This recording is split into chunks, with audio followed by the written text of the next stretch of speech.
Uy guys, tingnan nyo ako. May nakita akong online store. Sobrang mura ng mga gadgets nila. Wow! Talaga ba? Send mo nga sa akin yung link. Wait lang, baka scam yan. Hay nako. O ayan o, link. Di ba nga ang ganda? Kaya nga. Uy, parang legit ah. May picture pa. Siyempre. Let's check the page first. Kaya nga. Okay.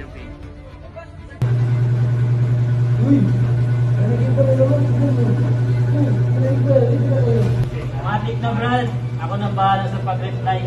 Gagawin natin sobrang bait para mapaniwala.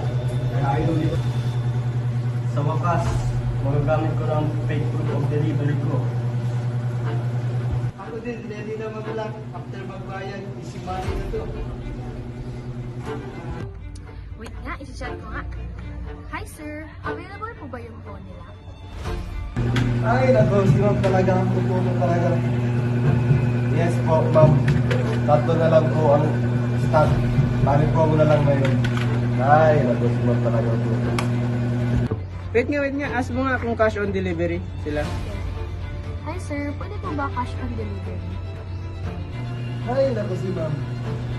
Sorry po, ma'am. Online payment lang po tayo ngayon. Pero safe naman, may sino po tayo. Loko-loko talaga to. Ako nga, Med. Sige daw. Join ako sa chat. Hello po, ma'am. Ako po si Gilder.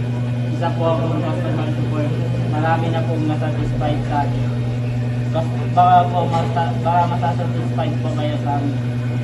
Ayan. Uy! Pera na yan.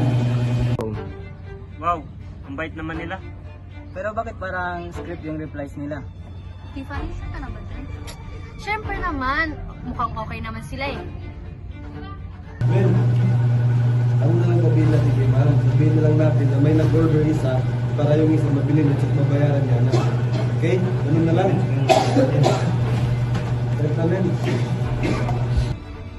O tinan mo, bilisan mo na. Mabilis daw maubos eh. Baka maubusan ka pa. No, that's a scam tactic.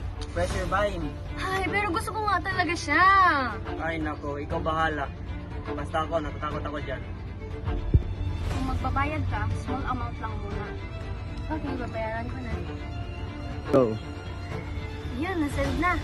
Hi sir, na-paid na po. Pasend na lang po ng tracking number. Number sir, kami lang natin. 870. Bert, Oy! send ko na yung tracking number. Sige, ako bahala kay ma'am. Reply mo na si ma'am. Your order is on the way na po, ma'am. Hintayin niyo na lang po dumating. Thank you po. Patingin ang tracking number. The tracking number looks fake. Oo nga, walang website. Tiff, para sure, try mo sila tawagan. Try ko nga.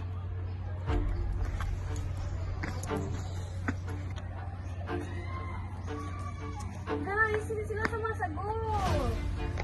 Ay. Tama nga inaalam mo. Scam. I told you earlier.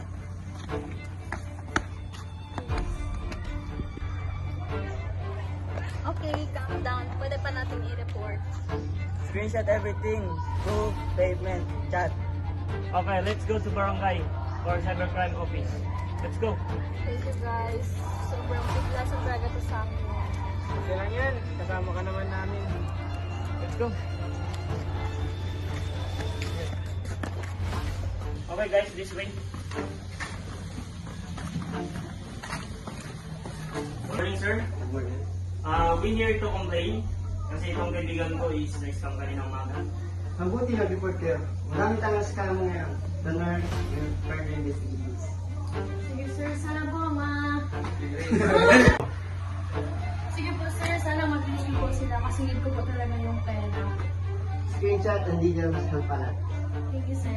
Thank you sir. Next time, always check reviews. Never pay full upfront next time. Yeah, and don't trust those prices. Oo nga, too good to be true. Thank you talaga guys. Hindi na talaga ito mauulit.